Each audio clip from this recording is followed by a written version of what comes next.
자, 뉴스보다 떠오른 영화 이야기, 영화보다 떠오른 정치 이야기, 뉴스보다 영화. 자, 영화에도 연휴에 가장 가까이 할 게 영화죠. 그래서 이분을 모셨습니다. 덩치는 영화 평론가 싹. 그게 있잖아요. 전국적으로 지금 퍼지고 있어요. 네, 퍼지고 있어요. 저한테 전화가 왔는데요. 네. 부산에서도 광주에서도 그 리듬 그대로 저한테. 네. 덩치는 영화 평론가 아싸가 붙어지게 내야 해요. 그거 안 붙이는데? 그 짝퉁. 네, 예. 연휴 시작했고요. 네, 말씀하신 대로 영화가 예전에 대목 기간이 항상 이렇게 추석 아니면 설날이었거든요. 예. 올해도 많은 작품들이 몰리고 있고요. 그렇죠. 그럼에도 불구하고 큰 작품 위주로 예. 아무래도 극장가가 이런 표현 좀 그렇지만 도배되고 있는. 예. 부익부 비니까. 네. 킹스맨이 아무래도 많은 예. 스크린을 차지하고 있고요. 예. 뭐 한국 영화도 킹스맨 영화 나고 좀 깜짝 놀랐어. 제 영화인 줄 알고. 왜요? 따라가기 힘들어 가끔. 눈앞이 훅. 훅 들어와요. 깜빡이 없이 훅 그냥. 그러니까 깜빡이 켜고 들어오시는 방향으로. 아니, 원래 네. 좌회전 깜빡이 놓고 우회전 훅. 네. 예. 주로 좌측 깜빡이를 많이 넣으셨죠 지금까지. 그건 잘 모르겠어요. 예.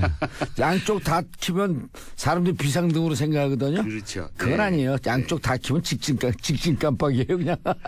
이번 연휴가 길잖아요. 예. 열흘이 돼서 TV에서도 추석 특선 영화를 각 방송마다 많이 준비한 것 같고요. SBS가 큰 영화를 많이 준비했어요. 예. 그래서 김성훈 감독의 터널. 하정우 씨가 터널 지나다 터널이 예. 무너지는 과학적으로는 전혀 근거가 없다고 하지만 거기서 나오는 장관이 그렇죠. 네, 지금 누구를 패러디했나 하면 어디서 많이 본 분인데 보니까 지금 그곳에 가 계신 바로 그분이죠. 네. 그 분한 배우 이름이 누구죠? 김혜숙 씨죠. 김혜숙 씨인데 네, 너무 잘했어요. 너무 잘했어요. 그래서 그 볼 때 나한테 왜 똑같았어요. 이랬어요? 하여튼 그때 했던 논법을 그대로 연기하는. 근데 이 영화도 저는 봤네요. 다 보셨을 거야 아마. 예. 검사회전이 이제 이 시간상으로 보면은 6일부터 검사회전도 네, 봤고 김성훈 감독의 터널이 봤고, 예. 10월 6일 오후 8시 35분에 방송된다고 하고요. 10월 6일 오후 8시 35분에 네. 김성훈 감독의 터널. 네, 제가 권해드리고 싶은 영화는 2일 방송된 시소. 요것이 이제 그 틴틴5 김동우 씨. 예. 네, 지금 눈이 좀 불편하시죠? 예. 네, 이분의 얘기를 담고 있는 작품. 저는 이건 못 봤네요. 다큐멘터리입니다. 예. 이 작품도 굉장히 주목받았던 작품이고요. 3일에는 강재규 감독의 장수상회. 요 반전에 있는 영화거든요. 예.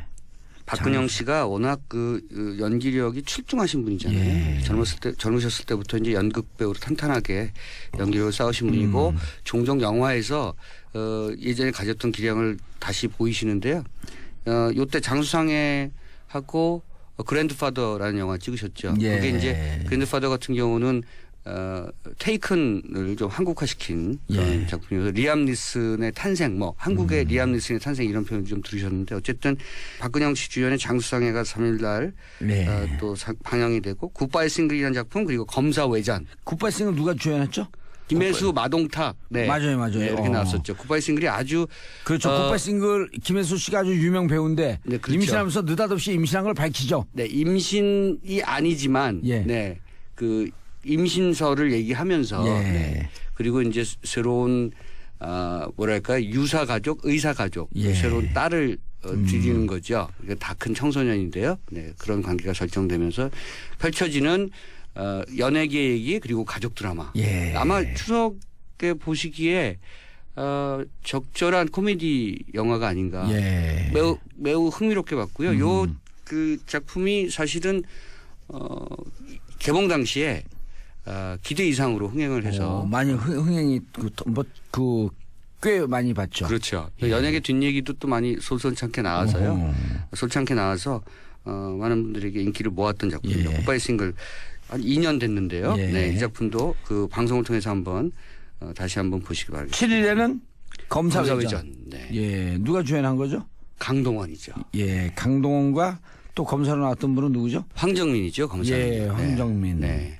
이게 무척 재밌게 봤어요. 네. 그러니까 약간 사기꾼으로 나왔던 강동원과 그다음에 검사로 있다가 이러저러한 음모에 밀려서 네, 그렇죠. 들어갔죠. 감옥에 들어온 네. 황정민. 네, 그래서 황정민이 자신의 무죄와 결벽을 주장하면서 네. 이제 그것을 만들어가는 과정에 행동대장으로 행동대원으로 쓴 걸 강동원. 다 보셨네요. 예. 예전에 그 홍콩 영화 중에 임영동 감독의 감옥 풍운 예. 이런 작품도 연상되는 영화였고요. 그리고 아마도 지난 2, 3년 동안에 검사 조직 내부의 예. 음모라든가 여러 가지 어떤 부당한 거래들 그리고 불의 예. 이런 것들을 그리는 작품들이 많았는데 가장 좀 뭐랄까요. 오락성이 강한. 그렇죠. 예. 오락성이라는 표현보다는 어쨌든 좀 그런 재미를 많이 강조한. 그렇죠. 네. 그리고 그 픽션계 뻔한데. 그렇죠. 픽션계 뻔한데 괜히 빠져들어가는. 네. 아하. 강동원 씨와 황정민 씨의 티켓 파워가 그 흥행에서 불꽃을 튀겼죠. 그래서 이 검사회전도 꽤나 흥행에 성공했던 예. 작품입니다. 이번에 이 SBS가 검사회전이 네. 검사회전이 2016년 4.13 총선 전에 나왔던 영화예요. 네. 어이구. 예, 총선 전에서 제가 왜 기억을 하냐면 네. 강동원 씨가 누구 검사 출신의 국회의원 네. 선거운동 가서 이렇게 춤을 추잖아요. 네. 그 춤을 본따서 4.13 총선 때 몇몇 의원들이 아하. 직접 그 춤을 춰요. 네. 그래갖고 그것 때문에 아주 히트를 친 의원이 안양에 있는 민주당 5선 의원인가 6선 의원인 이석현 의원. 이석현 의원이 이것 때문에 당선된 건 아니죠. 이것 때문에 당선된 건 아닌데 이석현 의원이 원래 이렇게 네. 적은 친한데 네. 아주 정치적으로 크게 액센트 있는 분은 아닌데 이것 때문에 SNS상에서 딱 떴죠. 안양이 지역구가 2개 정도 많아요. 더. 붐바스틱. 네. 붐바스틱. 이건데 이 춤이. 그렇군요. 네, 이 춤 할 때 붐바스틱 어쩌고저쩌고 하면서 막 춤을 추는데 어쨌든 강동원 씨가 그냥 서 있어도 비주얼이 좋은데 춤까지 추니까 멋졌어요. 어쨌든 이번에 터널 검사회전이 큰 영화고요. 예. 아마도 뭐랄까 이렇게 이 취향에 따라서 시청자들이 몰릴 영화는 장수상의 굿바이 싱글 같은 작품이 아닌가 싶고요. 장수상에는 특히 이제 고령화 사회 어떻게 보면 노인 문제 이런 것들을 좀 우회적으로 다루고 있는 작품이라 그리고 이 영화는 뒤가 얘기가 다르거든요. 반전이 있는 작품이어서 끝까지 보셔야 되는 그럼 이거 스포일링하면 안 돼요. 강진호 감독이 큰 영화를 만들다가 비교적 중저예산의 영화를 만든 거죠. 굿바이 싱글도 가족들하고 잔잔하게 볼 수 있는. 그렇죠. 네, 청소년들하고 보시면 되는데 청소년 자녀들하고 요즘에는 가족들이 영화를 같이 안 봐요. 왜요? 두 가지 요소가 있는데요. 이제는 그 미디어를 거의 퍼스널하게 자기가 갖고 있잖아요. 그렇죠. 다시 보기 뭐 이런 거로. 예전에는 거실에 TV 한 대 정도였는데 이제 TV가 각 가정마다 뭐 한두 대나 두세 대는 있다고 저는 그렇죠. 생각을 하고요. 그리고 핸드폰을 많이 그렇죠. 보니까요. 그리고 PC로도 많이 보고 그리고 요새는 뭐 혼밥 혼술 시대라 가족들이 모여서 뭔가 이렇게 그것도 굉장히 이벤트예요. 가족이 모여서 영화를 같이 본다. 그 대단한 이벤트예요. 극장을 가거나 TV 앞에서 모여서 뭘 보는 것은 매우 보기 드문 현상, 이례적인 현상. 네. 애들하고도 이렇게 보세요. 영화를 같이 보러 가고 그러는데. 극장 가시죠. 그럼요. 네. 굉장히 화목한 집안이신 거죠. 아니 뭐 화목하지 않아서 그런 게 아니고 저희가 주로 영화를 화목해 보신다. 화해 가고 모여가지고 화목한 집안. 이거는 내가 따라가긴 했는데 재미는 없네요. 그런데 검사회전과 저희 정치쇼가 공유하는 게 있어요. 모르시죠? 우리 정치쇼 OST가 검사회전 OST입니다. 정치쇼 시그널 뮤직이에요. 저작권 내고 하시는 거예요? 그건 몰라요. 사장님이 하시는 거죠. 네, 내고 한다네요. 안 내고 하면 큰일 나죠. 큰일 나죠. 네. 안 내고 하면 저작권에 끌려가죠. 저작권 안 내면. 요것도 좀 아니 계속 던지다 보면 어디가 다 걸려요. 저 영화 얘기하겠습니다. 자, 오늘 소개할 첫 번째 영화? 정치적이지 않은 것처럼 보이지만 사실은 알고 보면 정치성이 있다고 저는 생각해서 고른 영화입니다. 시인의 사랑. 어떤 내용이죠? 시인의 사랑은 시인이 새로운 사랑을 꿈꾸는 그런 얘기죠. 그러니까 양익준이라는 감독 아실 겁니다. 똥파리란 영화로 전 세계 영화제 한 25개를 휩쓸었었죠. 그래서 독립영화계에 새롭게 샛별로 주목받으면서 그 부상을 했었는데요. 예. 사실 그 영화 이후에 이 감독은 배우로 많이 전환했어요. 배우로. 그래요? 네, 양익준 씨가 TV 드라마도 많이 나왔고요. 영화에서도 독립영화를 비롯해서 중저예산 상업영화, 저예산 예. 영화들 뭐 이렇게 많이들 출연하면서 자기 연기력들을 녹록치 않게 보여줘서 이번에 아마 시인의 사랑은 양익준이라는 감독 아닌 배우가 가장 출중한 연기를 선보인 그런 작품으로 손꼽히는 그런 영화라고 보겠습니다. 시인이고요. 제주도에서 살아가는 시인입니다. 근데 저는 영화를 보면서 새삼 알았는데 시인의 한 달 수입이 한 30만 원? 예. 네. 뭐 그 정도가 아마 모든 시인들의 평균치 수입인 것 같아요. 예. 영화 속에서도 그렇게 나오는 거 보면. 예. 그리고 그 시인을 사랑하고 부양하면서 그를 적극적으로 뒷받침하는 그 아내가 있고요. 예. 전혜진 씨가 이 역할을 했었는데 전혜진 씨의 새롭다기보다는 정말 그 숨은 실력의 연기자라는 것을 다시 한번 새삼 느낄 수 있었던 그런 영화인데 전혜진 씨가 잘 아시다시피 이성균 씨의 부인이죠. 그래서 예. 양익중 전혜진 부부의 그 연기 양상물이 아마 그 대단히 눈에 띄는 그런 작품이라고 할 수 있고요. 예. 거기에 이제 양익준의 새 애인이 나타나죠. 네, 그 새 애인과의 삼각관계 그리고 시를 쓴다는 것 그리고 사랑을 욕망한다는 것 그리고 그 사랑과 욕망 사이에서 현실을 살아간다는 것 예. 모든 것들을 성찰하는 그런 작품입니다. 제가 이걸 밝혀도 되는지 모르겠는데 예. 새 애인이 누군지 어허. 이게 요새는 네, 인터넷에 다 나와서 예. 스포일러는 아닌 것 같아요. 예. 새 애인이 소년입니다. 그래서 네? 그래서 제가 이제 이 영화를 고른 거고요. 그러니까 사실은 젠더에 대한 젠더의 정치학을 좀 담고 있는 작품이고요. 게이 시인의 사랑. 예, 게이 동성애 오. 네, 이런 얘기를 담고 있는 거죠. 이 시인이 그렇게 현실 세계에서 여러 가지 좌절하고 어려움을 겪고 시를 쓴다는 것에 대해서 의욕을 상실하고 아내는 도와주지만 그럼에도 불구하고 시를 쓰기 위해서는 뭔가 불길이 필요하잖아요. 예. 자신의 마음속에 담겨져 있는 뭔가를 다시 불타오르게 하는 무엇 그것이 이제 소년과의 사랑으로 꼭 피기 시작하는 거죠. 야, 참 이게요. 그러니까 이제 그 사실 동성애 문제를 어떻게 볼 것이냐에 따라서 영화가 뭐 다르게 보일 수도 있을 겁니다. 뭐 동성애 반대하시는 분도 있지만 저는 뭐 정치적으로 반대하지 않고요. 더 얘기를 드리면요. 어쩌면 영화는 조금씩 앞서가잖아요. 그러니까요. 네, 그렇죠. 그러니까 이 영화가 앞서가는데 그 영화를 얘기하는 제 머리는 앞서가니까 제 머리는 얼마나 앞서가겠어요. 네. 연휴니까 참겠습니다. 추석 연휴니까 그냥 참고 가는 걸로. 예. 네. 어쨌든 우리 사회가 이 문제에 대해서 아직 좀 봉착돼 있는 듯한 느낌이 맞아요. 들어요. 그래서 법적으로도 그렇고 뭐 종교적으로도 그렇고요. 그런데 이제 영화는 늘 요즘 이런 동성애 문제에 대해서 서정적인 이야기든 아니면 정치적인 차원의 이야기든 여러 가지 방식으로 얘기를 담아내고 있습니다. 그래서 시인의 사랑은 굉장히 서정적인 그런 외피를 갖고 있습니다만 그 안에는 우리 사회가 갖고 있는 여러 가지의 그 남녀 관계의 사랑이든 동성 간의 사랑이든 어쨌든 사랑의 정치학에 대해서 얘기를 담고 있다. 이렇게 저는 생각하고 있습니다. 동성애 문제는요 참 뜨거워요. 이번에 김명수 대법원장도 네. 동성애 문제에 대해서 페이퍼로는 상당히 분명한 자기 입장을 얘기했는데 막상 청문회 나와서는 네. 이게 기독교 단체들 이런 데 있으니까 쉽게 얘기하기가 힘들거든요. 제가 그걸 보면서 스스로 반문해봤어요. 만약에 그렇게 공개된 자리에서 동성애 부분에 대해서 물어보면 네.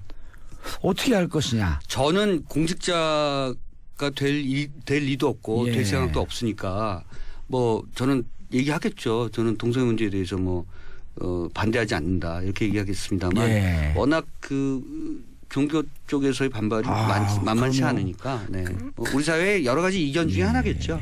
알겠습니다. 다음 영화로 넘어가실까요? 아니면 다음은 영화가 아니고 제가 이제 네. 리드를 왜냐하면 이제 연휴여서 예. 그 연휴가 이번에 열흘 정도 되잖아요. 예. 연휴가 1년 같아요. 네. 그 어디 뭐 하실 거예요? 진짜 제가 여쭤본다는 걸 연휴 때 방송하죠. 방송 계속 하시는 그럼요. 거죠? 방송 계속하죠 우리는. 네. 예, 한 번 방송인은 영원한 방송인. 네. 예. 저는 제 묘비에 이렇게 쓸 거예요. 방송인 여기 잠들다. 그럼 마이크 하나 딱 갖다 놓고. 저기 저는 무라카미 하루키의 예. 기사단장 죽이기 책을 사놓고 약 한 달 전에 예. 펼쳐보지도 않았고요. 예, 이번 이번 연휴 때 보자. 전 이번 연휴 때 그러면서 또 책도 한 3권 골라놨어요. 네. 예. 말씀하시면 그 책도 불티나게 팔리기 때문에. 아니 대통령께서 휴가 때 봤던 그 책을 한번 보려고 그래요. 네. 예. 그렇군요. 네. 이번에 제가 연휴 기간 동안에는 TV 드라마 예. 흔히 얘기하는 미드를 한 편 골라보시면 좋을 것 같아서 굉장히 많은데요. 예. 요즘 어마어마하게 나오잖아요. 어마어마하게 나오죠. 제가 좀 고전적으로 생각하는 미드가 웨스트 윙입니다. 아, 네. 내가 미국 드라마 해갖고 어마어마할 때 허리케인 엄마 생각했어요. 오늘 왜 그러세요? 오늘 저한테 왜 그러세요? 죄송합니다. 오늘 늦어갖고요, 제가. 네. 웨스트 윙이 어딘 줄 아시죠? 예. 네. 그러니까 백악관의 웨스트 집무실을 얘기하는 거죠. 이스트 웨스트 쪽. 윙. 그렇죠. 보통 집에 네. 왼쪽 날개 오른쪽 날개 하는데 우리가 윙을 생각하지만 옆에 본 건물 옆에 이렇게 붙어 있는 걸 윙이라고 표현하거든요. 그렇죠. 네네네. 그래서 거기에 대통령의 집무실과 그 참모진들이 다 예. 일할 수 있는 공간이 있는 거고요. 웨스트윙은 1999년부터 2006년까지 제작된 미국 드라마고요. 예. 특히 이 대본을 쓴 사람이 에런 소킨입니다. 그래서 예. 에런 소킨 하면 너무나 잘 아시는 뉴스룸 영화 그 뉴스룸의 미드죠. 역시 미드 뉴스룸의 연출가이기도 하고 작가이기도 한데요.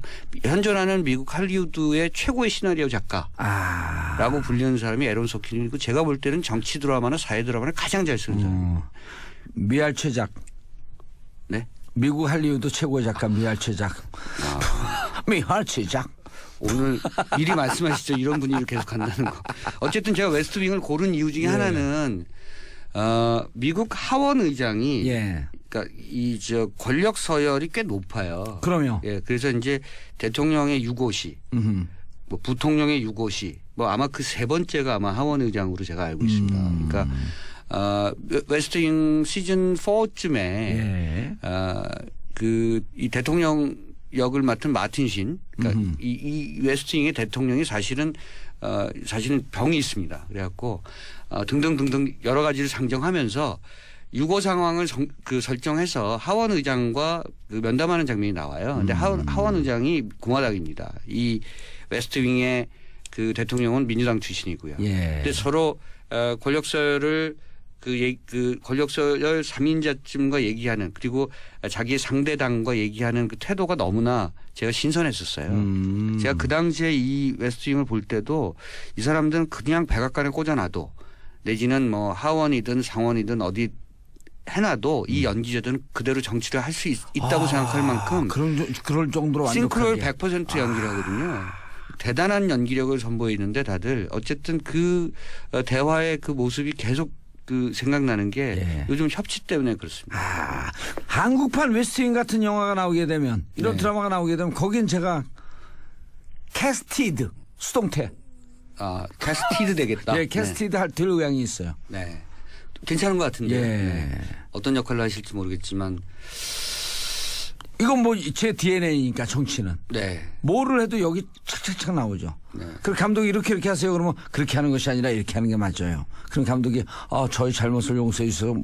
해주세요. 그래서 한쪽 무릎을 딱 굽는 거죠. 아니 제가 뵀을 때는요. 그 웨스트윙 같은 드라마에서 우리 봉도사님이 맡으실 역할은 그 영화에서도 그런 사람이 있었어요. 그러니까 공화당 민주당 상관없이 무소속은 아닙니다만 공화당인데 사실 민주당 정책과 같이 동의하고 민주당인데 공화당 정책에 또 동의하고. 네, 그렇죠.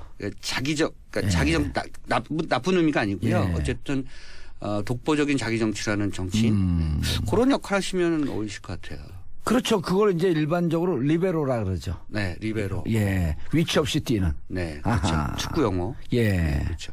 그러니까 어쨌든 웨스트윙을 보면서 제가 이 영화를 정치하시는 분들도 열흘 동안 좀 쉬시면서 시즌 몇 개를 좀 골라서 보시면 한국 정치에 좀 응용할 수 있고 특히 국회의 어떤 협치 구조 상대방과 어떻게 타협하고 네. 뭘 내주고 내가 뭘 받고 뭐 이런 등등의 좋은 의미의 거래의 방법도 좀 배울 수 있고요. 고퀄 정치를 할 수 있는 그렇죠. 네. 하나의 스탠다드 모범이 네. 될 수 있다. 성격을 문재인 좀- 대통령께서요. 네. 대선 후보 시절에 SBS 방송에 나와서 대선 후보 국민 면접 여기에 나오셔서 네. 웨스트 윙처럼 청와대 가면 정치를 하고 싶다.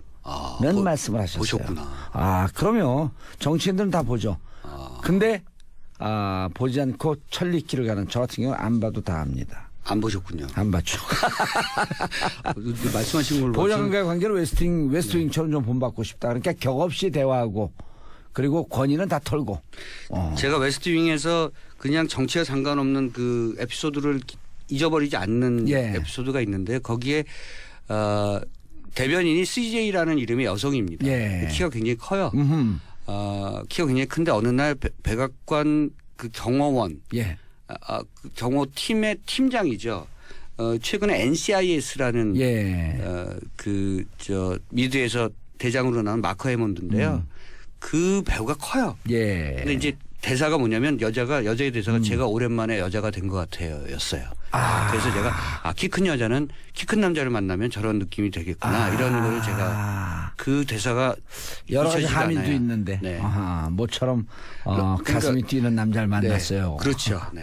제가 알겠습니다. 오랜만에 여자가 된 기분이군요. 아하. 자, 오동진 평론가님 인사하시고요. 네, 추석 잘 보내시기 바랍니다. 예, 다음 주 만날 때까지 해피 추석. 저는 광고 듣고 2부에 오겠습니다. 채널 고정하소서. 정치쇼 토요일 2부 순서 들어가겠습니다. 자, 이제 다음 주면 추석 연휴. 네, 연휴는 뭐예요? 일해야 되는데. 저도 일합니다. 예. 네, 자, 정치와 과학이 만나는 시간. 강원도에서 온 양구 과학 전문 기자 인사하시고요. 네, 강량구입니다. 강원도에서 강원도에서 안 절대 오지 왔다니까요. 않았습니다. 자꾸 그래야죠. 사람들이 강원도에서 안 온 거 알아요. 네, 네. 오. 자, 오늘 어떤 얘기? 전기차, 수소차의 미래? 네. 어. 오늘은 전기차, 수소차, 네. 그리고 가솔린차, 가스차, 음. 네, 가솔린차의 미래가 어떻게 될 것인지에 예. 대해서 좀 공부를 해와서 그걸 좀 이렇게 여러 애청자분들이랑 같이 공유를 하는 시간을 가져보도록 하겠습니다. 물이 H2O인가요? 네, 물이 H2O죠. 예, 분화시키면 H가 수소. 수소가 나오는 거고. 네, 네. 그 물을 분화시키면서 수소가 나면서 거기서 열이 나온다. 네, 네. 그 에너지를 쓴다. 이것이 바로 수소체 원리. 네. 예, 그리고 수소는 전기처럼 네. 보관이 안 되니 네. 수소의 보관 기법을 찾아내면 인류 에너지 시대 새로운 시대가 열린다. 정확합니다. 예. 제가 이제 좀 더 이제 그 제가 정리를 어떻게 그런 해서 거 잘하는지 잘 모르시죠? 잘 모르겠어요. 제가 환경에 관심 있었고 환경책을 많이 봐요. 네. 예. 제가 지금 정확하게 알고 계시는데 제가 이제 조금 더 설명을 드리겠습니다. 흔히 이제 전기 자동차랑 수소 자동차를 네. 이제 대립에 놓고서 설명을 하는 이제 매체들이 굉장히 많이 있어요. 그래서 많이들 그냥 전기차는 전기로 가는 차겠지 당연히라고 생각을 하시고 예. 그다음에 수소차는 수소로 가는 차겠지라고 예. 생각을 하시죠. 그런데 반전 여기서 둘 다 전기로 가는 차예요. 아, 그래요? 네. 전기 자동차, 수소 자동차 다 원리는 전기 자동차입니다. 우리 버스 중에는 수소차가 많잖아요. 아니죠. 아직 없네? 그건 천연가스차. 천연가스차. 네, 천연가스차. 이런 질문 해줘야 돼. 네. 사람들이 왜 천연가스하고 수소하고 헷갈리거든 네, 또. 천연가스입니다. 천연가스차. 그러니까 우리가 전기차, 수소차라고 하지만은 사실은 전기차든 수소차든 원리는 전기 자동차다. 예. 그 원리가 전기 자동차라는 것은 무엇이냐면은 배터리에서 나오는 전기를 이용해서 모터를 돌려요. 예. 그 모터에 달려 있는 바퀴가 굴러가면서 달려가는 자동차가 전기 자동차인데 예. 사실 전기 자동차든 수소 자동차든 원리 자체는 전기 자동차랑 똑같다. 그런데 왜 하나는 전기차라고 그러고 하나는 수소차라 그러느냐? 전기를 만들어내는 과정이 다릅니다. 그래요? 예. 똑같은 전기 자동차인데 그 바퀴를 굴러가게 하는 전기를 만들어내는 원천이 다르기 때문에 하나는 그냥 전기 자동차라고 그러고 하나는 수소 자동차라고 예. 하는 거죠. 어떻게 원천이 다르냐 하면은 전기 자동차는 그냥 우리가 일상적으로 사용하는 전기를 충전해서 달리는 자동차예요. 예. 전기차는 충전해서 달리는 차. 네, 충전해서 달리는 차. 예. 수소 자동차는 전기차와 달리 그 자동차에 수소 탱크가 달려 있어요. 오, 위험하지 않나 근데? 예? 위험하지 않습니다. 예. 예. 뭐 폭발, 그러니까 수소 탱크 하면은 흔히 이제 폭발의 위험을 생각을 하는데 굉장히 안정감이 있도록 조치를 많이 취해놨기 때문에 저희가 딱 수소 탱크를 들었을 때 느끼는 것만큼 위험하지 않고요. 일단은 그 수소 자동차에는 수소 탱크가 들어있는데, 네, 수소 탱크. 예, 그 수소 탱크에서 나오는 수소가 수소 연료전지라는 곳을 지나면서 공기 중에 산소를 만나요. 예. 그러면 수소와 산소가 만나서 물이 됩니다. 그렇죠. 그리고 그 물이 되는 과정에서 나오는 전기로 자동차를 굴리는 거예요. 예. 그게 이제 전기 자동차와 수소 자동차의 결정적인 차이점인 거죠. 예.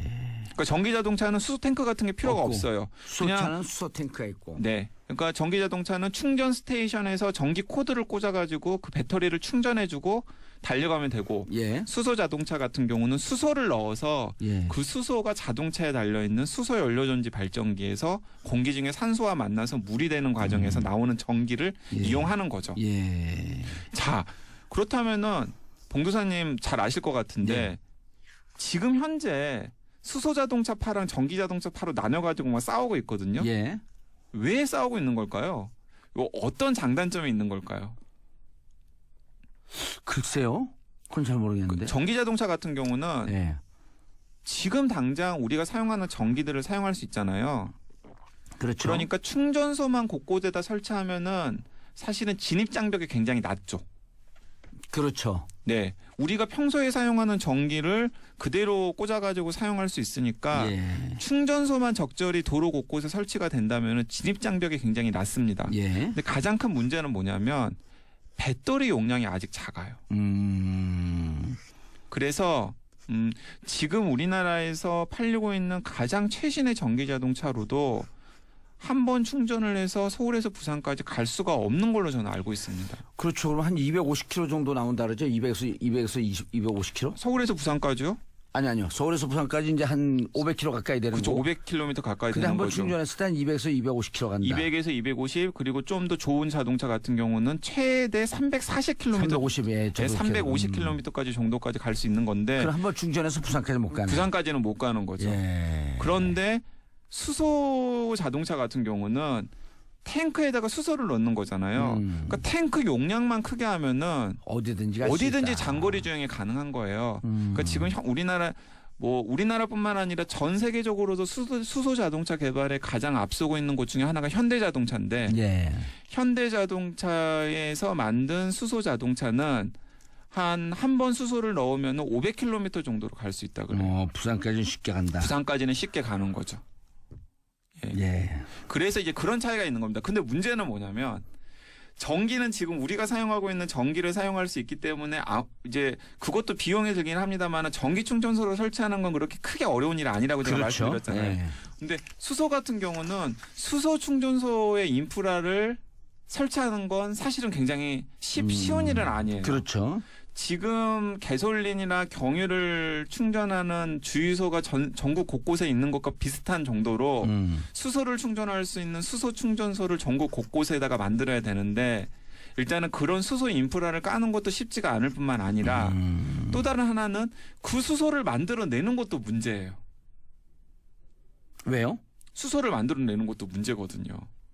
왜 문제냐면은 예를 들어서 가장 수소를 만들어내는 싼 방법은 예. 손쉬운 방법은 얼른 생각하면은 아까 수소랑 공기 중에 산소가 만나서 전기를 발생하면서 물이 된다 그랬잖아요. 예. 물을 분해하는 거지. 물을 다시 전기 분해하면 다시 수소랑 산소를 그렇죠. 나올 거 아니야. 예. 근데 물은 지천에 널렸으니까 거기서 수소를 얻는 과정은 되게 쉬울 것 아니야라고 예. 딱 지금 얼핏 애청자분들은 생각할 수 얼핏 있죠. 생각하실 예. 거예요. 근데 물을 이용해서 수소를 만들려면 방금 봉도사님이 전기 분해를 해야 된다 그랬죠. 그렇죠. 전기가 들어가요. 전기가 들어가요. 예.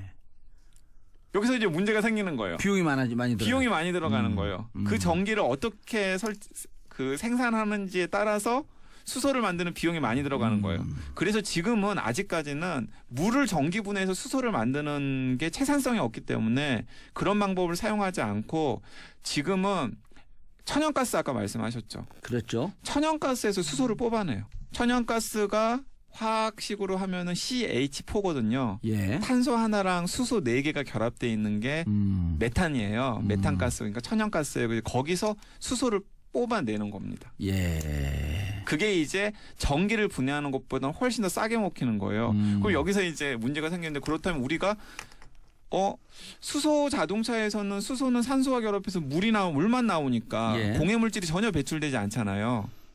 공해 물질이 전혀 배출되지 않으니까 수소 자동차만 놓고 보면은 친환경 차인 것처럼 보이는데 거기서 나오는 수소를 어디서 뽑아내냐 하면은 천연가스에서 뽑아내니까 사실은 그 연원을 따져보면 화석연료랑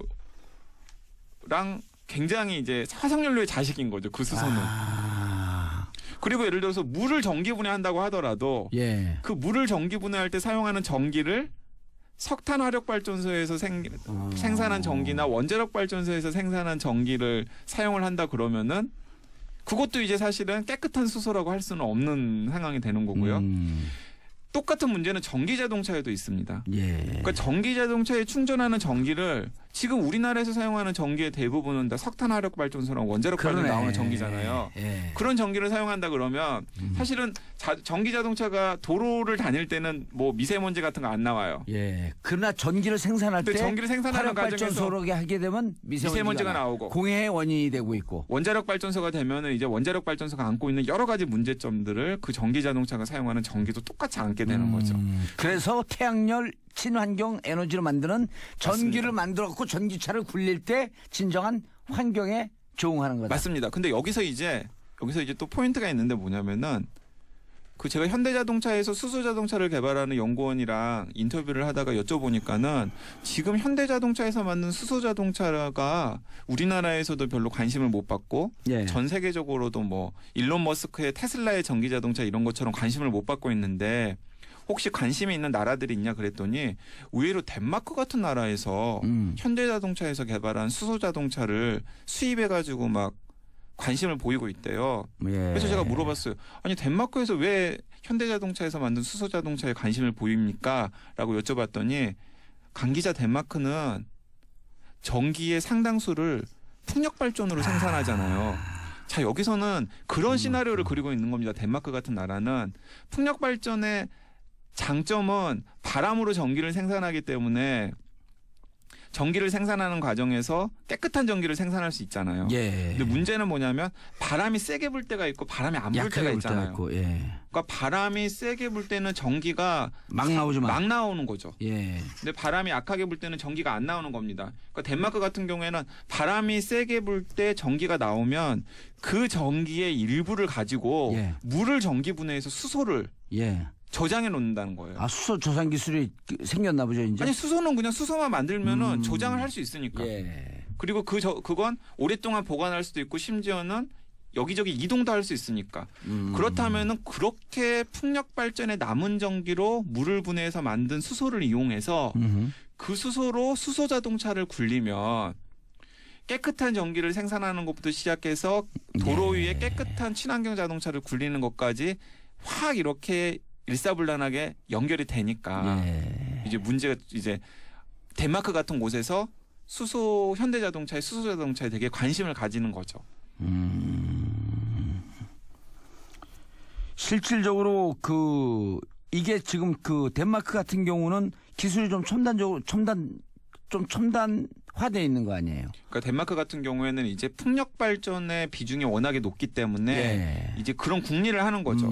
이게 풍력 발전 태양열로 하면 되잖아요, 또. 예, 그리고 이제 태양광 발전을 하게 되면은 그때도 이제 이런 경우가 있는 거죠. 여름에는 아무래도 전기가 많이 생산될 것 아니에요. 근데 겨울에는 아무래도 전기가 조금 생산될 것 아니에요. 그러면은 여름에 전기를 쓰고 남은 전기가 있을 것 아니에요. 그렇지. 그 남은 전기를 이용해서 물을 전기 분해해서 수소를 만들어 놓는 거예요. 그래서 입력을 해놓고 저장을 해놓고 그다음에 그 저장된 수소를 가지고 겨울에 평소에는 수소 자동차를 굴리기도 하고 그다음에 겨울에는 또 수소 연료 전지 발전기에서 그 수소 자동차에 들어가 있는 그 수소 연료 전지를 크게 키우면은 그게 수소 연료 전지 발전기가 되는 거거든요. 그거로 다시 전기를 그걸로 다시 전기를 만들어 가지고 사용할 수 있는 가능성이 이제 열리는 거죠. 이게 바로 그 뭐 이명박 정부 때 청와대 와가지고 이명박 대통령 만나가지고는 몇 마디 나눠보더니 이명박 대통령이 생각하는 녹색이랑 내가 생각하는 녹색은 다른 것 같습니다라고 얘기했던 소프트뱅크도 있었고 손정희 회장도 있었고 제러미 리프킨도 있었잖아요. 그렇죠. 제러미 리프킨이 만나고 한 다음에 his ideas different from me. 네네, 그렇죠. 근데 그 제러미 리프킨이 낸 책 중에 수소혁명이라는 책이 있는데 일찍 낸 책이죠. 그 제러미 리프킨의 수소혁명의 비전이 바로 제가 방금 설명한 그 비전인 거예요. 자꾸 태양광 풍력 재생 가능 에너지 전망이 없다고 하는데 그리고 연중 생산량이 고르지 못하다고 하는데 그 연중 생산량이 고르지 못한 그걸 이용해서 수소로 전환을 시켜놓은 다음에 전환해갖고 보관을 했다가 다시 전기로 전환하는. 제가 처음 시작할 때 이 얘기를 했잖아요. 네네, 맞습니다. 이 제러미 리프킨의 책을 보고 했던 얘기예요. 그 수소혁명 읽어보셨구나. 수소혁명도 봤고 뭐 제러미 리프킨 책은 한 10번씩 다 봤어요. 네. 근데 제러미 리프킨 어디 갔지 요즘? 미국에 살고 있나? 미국에 살고 있죠.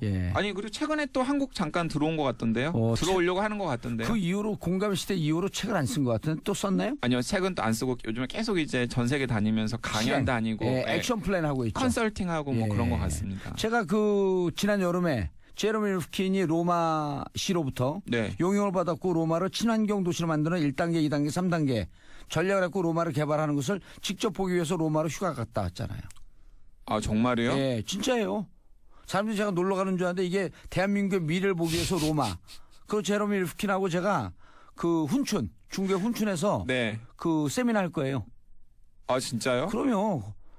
무슨 세미나 하는 줄 아세요? 무슨 세미나 하시는데? 한반도를 친환경 패러다이스로 선진국으로 만들겠다. 그거 굉장히 지금 중요한 얘기 하시는 건데. 그게 왜 그러냐면요. 아직 2차, 3차 산업혁명으로 가지 않은 나라가 있어요. 지구상에 유일하게. 그리고 일사불란한 통제 시스템으로 운영이 가능한 나라가 있어요. 북한. 그럼 북한을 친환경 에너지로 쫙 리모델링을 하는 거예요. 전 세계 에너지 전문가들이 되게 북한을 보면서 되게 답답해하는 게 뭐냐면 우리나라 대관령 같은 데가 북한엔 너무나 많은 거예요. 그럼요. 그러니까 거기에다가 근데 전 세계 학자들한테 관심 갖지 말라 그러세요. 제가 이미 3년 전에 찜해놨어. 그래서 북한에다가 남한에서 생산한 풍력 발전기를 만들어가지고 남한에서 만들어가지고 북한에다가 풍력 발전기를 공급을 해주면은 북한의 대관령 같은 곳에다가 풍력 발전기를 곳곳에다가 세우면은 북한의 전력난도 해결을 하면서 또 남쪽에서 만든 풍력 발전기의 소비처도 북한에서 만들 수 있고. 그러면 제3의 경제 모델은 북한에 있는 거예요. 그리고 북한은 또 있잖아요. 이 전기 에너지를 친환경 전기 에너지를 생산해서 그 여유롭게 만들어지는 전기를 갖고 히터류 개발에 들어가는 거예요. 지하에 있는 8,000조. 맞습니다. 그것을 남북한이 공동 쉐어하자. 그럴 때 트럼프 너 안 붙여줘. 그러니까 북한의 운석이 굉장히 많이 떨어진 것 같아요. 그래가지고 실제로 북한의 히토류가 전 세계적으로 매장량이 높다라는 보고서들이 굉장히 많이 중국이 있습니다. 1위, 북한이 maybe 2위일 것이다. 아하. 자, 그래서 제가 제러미 리프킨한테 3년 전에 이메일 보냈어요. 하자. 그럼 내가 구상을 딱 보냈어요. 그러니까 what a great idea. 이런 지니어스 처음 봤다고. 진짜예요? 다 진짜예요? 그럼요. 그래서 제러미 리프킨한테 왜 훈춘인지 아세요? 북한과 제일 가까운 중국의 도시. 그래서 남북한 문제가 해결되면 훈춘의 베이스 캠프를 차릴 곳. 제가 이렇게 미래 한 30년으로 가 있어요.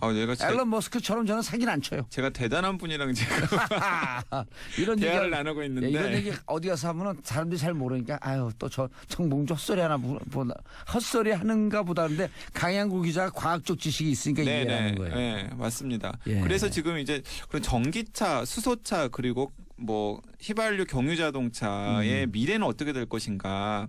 아직까지는 전기차가 유행입니다. 아직까지는 전기차가 유행인데 저는 이제 딱 두 가지 기술이 가를 것 같아요.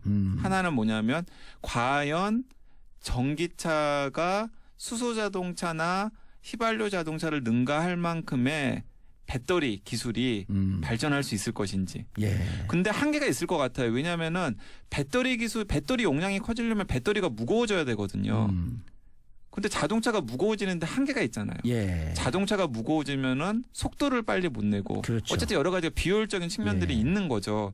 그래서 일단 그 배터리 기술과 전기 자동차 그리고 또 뭐 이 재생 가능 에너지가 얼마나 보급이 되는지 그렇죠. 그리고 또 수소를 이렇게 저장하고 또 수소를 공급할 수 있는 수소 주유소 같은 예. 인프라가 얼마나 잘 설치가 되는지 그렇죠. 이런 것들에 따라서 이 전기 자동차와 수소 자동차 중에서 이제 앞으로 21세기 말 한 50년 후 100년 후가 되면 아니요, 더 빨라져요. 왜냐면 앨런 머스크가 지금 개발하고 있는 그 배터리 기술이 고속으로 발전하고 있기 때문에 그렇긴 하죠. 소형화되고 더 많은 에너지를 지배할 수 있는. 근데 또 한계가 있을 것이라고 지적하는 전문가들도 있습니다. 예. 아무리 발전을 한다 그러더라도 예. 한계가 있을 그러니까 것이라고 우리 지적하는 그 분들도 사람들한테 있는데 얘기하죠. 한계가 있을 것이라고 하는 고정관념에 갇혀 살아라. 네. 우리는 미래로 갈 것이다. 그래서 그러니까 많은 분들이 현대자동차가 수소자동차에 신경을 쓰는 것을 놓고서 예. 바보 같은 짓이라고 하시는 분들도 있어요. 아니에요. 미래에 대한 근데 투자예요. 저는 꼭 그렇게 볼 것만은 아니다라고 생각을 합니다. 예. 왜냐하면은 어느 순간에 수소자동차가 트렌드가 될 수 있는 그럼요. 거거든요. 예. 그러면 방송에서 시사하면 네. 진중하게 얘기하는 것이 트렌드였다가 네. 이제는 정봉주처럼 재밌게 하는 것이 트렌드로 바뀌어가듯이 세상은 바뀌어가고 있습니다. 근데 이 코너는 어쨌든 과학이 정치를 만나는 거니까 예. 저는 좀 이런 교양을 예. 정치인들이 정치인들이 don't worry. 네. 200명의 정치인보다 1명의 정봉주가 있으니 걱정하지 마십시오. 자, 마지막으로 휴먼 리드가 부른 Together in Electric Dreams. 자, 전기 꿈속에서 우리 함께 미래로 나갑시다. 예. 김성원 감독의 터널. 하정우 씨가 터널 지나다 터널이 예. 무너지는 과학적으로는 전혀 근거가 없다고 하지만 거기서 나오는 장관이 그렇죠. 네, 지금 누구를 패러디했나 하면 어디서 많이 본 분인데 보니까 지금 그곳에 네, 가 그분이, 계신 네. 바로 그분의 그분이죠. 네. 그 분한 배우 이름이 누구죠? 김혜숙 씨죠. 김혜숙 씨인데 네, 너무 잘했어요. 너무 네. 잘했어요. 그래서 그 볼 때 나한테 왜 똑같았어요. 이랬어요? 뭐 하여튼 그때 했던 논법을 그대로 연기하는. 근데 이 영화도 저는 봤네요. 다 보셨을 거야 아마. 예. 검사회전이 이제 이 시간상으로 보면은 6일부터 검사회전도 네, 봤고 김성원 감독의 굿바이 터널이 싱글도 봤고, 예. 10월 6일 오후 8시 35분에 방송된다고 하고요. 10월 6일 오후 8시 35분에 김성원 감독의 터널. 네, 제가 권해드리고 싶은 영화는 2일 방송된 시소. 요것이 이제 그 틴틴5 김동우 씨. 예. 네, 지금 눈이 좀 불편하시죠? 예. 네, 이분의 얘기를 담고 있는 작품인데, 저는 이건 못 봤네요. 다큐멘터리입니다. 예. 이 작품도 굉장히 주목받았던 작품이고요. 3일에는 강재규 감독의 장수상회. 요 반전이 있는 영화거든요. 예. 박근영 씨가 워낙 그 연기력이 출중하신 분이잖아요. 예. 젊으셨을 때부터 이제 연극 배우로 탄탄하게 연기력을 쌓으신 분이고 종종 영화에서 예전에 가졌던 기량을 다시 보이시는데요.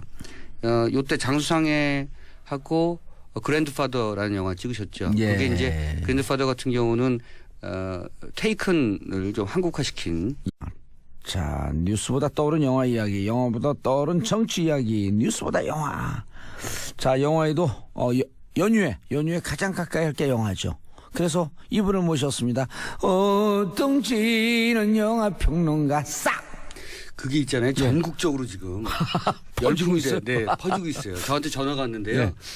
부산에서도 광주에서도 그 리듬 그대로 저한테. 네. 덩치는 영화 평론가 아싸부터 이게 그래야 해요. 그거 안 붙이는데? 그걸 짝퉁.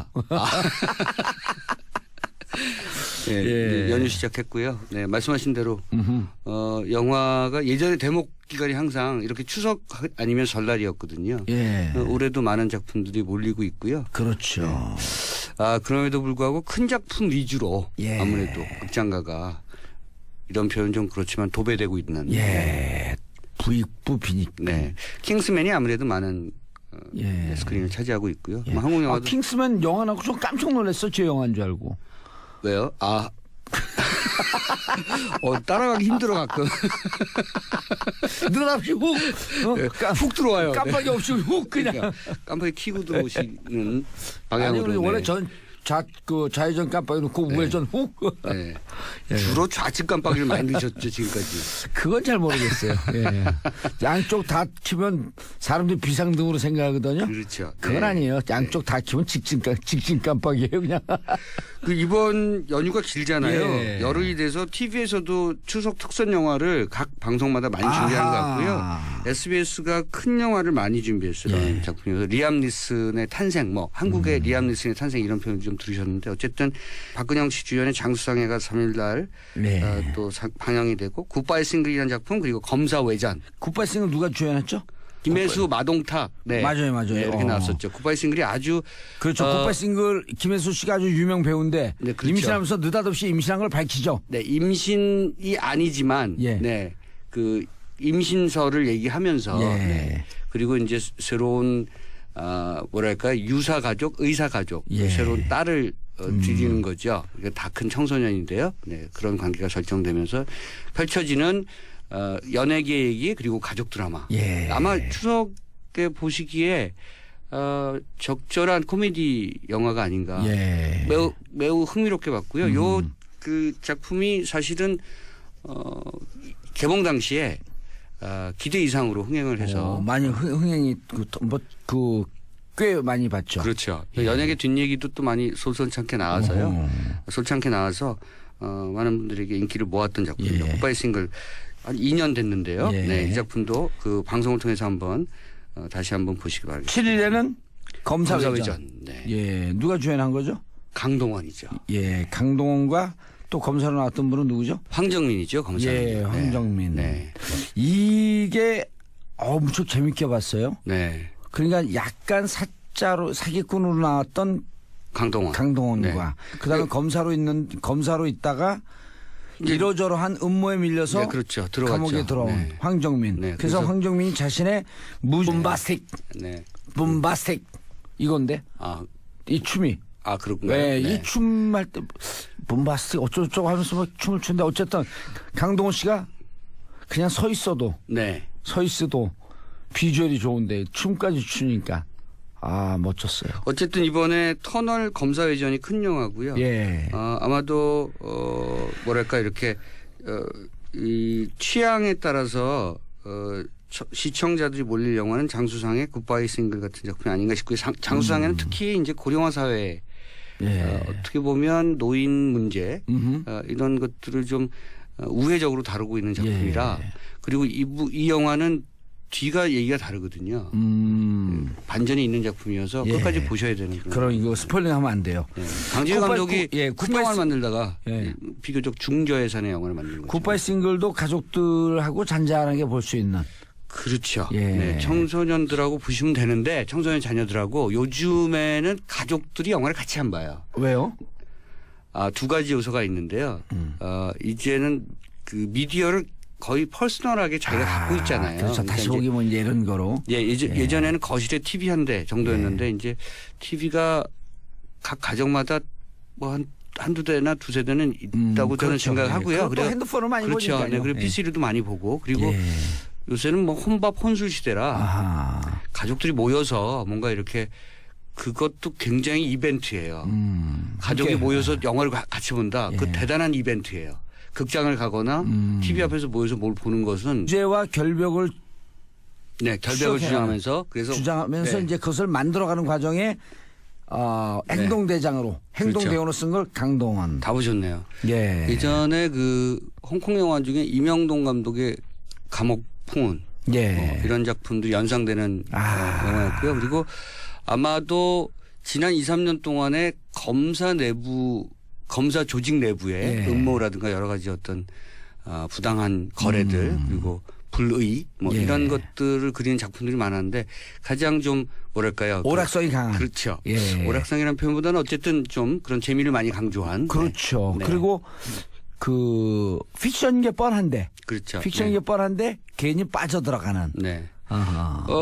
강동원 씨와 황정민 씨의 티켓 파워가 그 흥행에서 불꽃을 튀겼죠. 그래서 이 검사회전도 꽤나 흥행에 성공했던 작품입니다. 이번에 이 SBS가 검사회전이 검사회전이 2016년 4.13 총선 전에 나왔던 영화예요. 네, 어이구. 예, 총선 전에서 제가 왜 기억을 하냐면 네.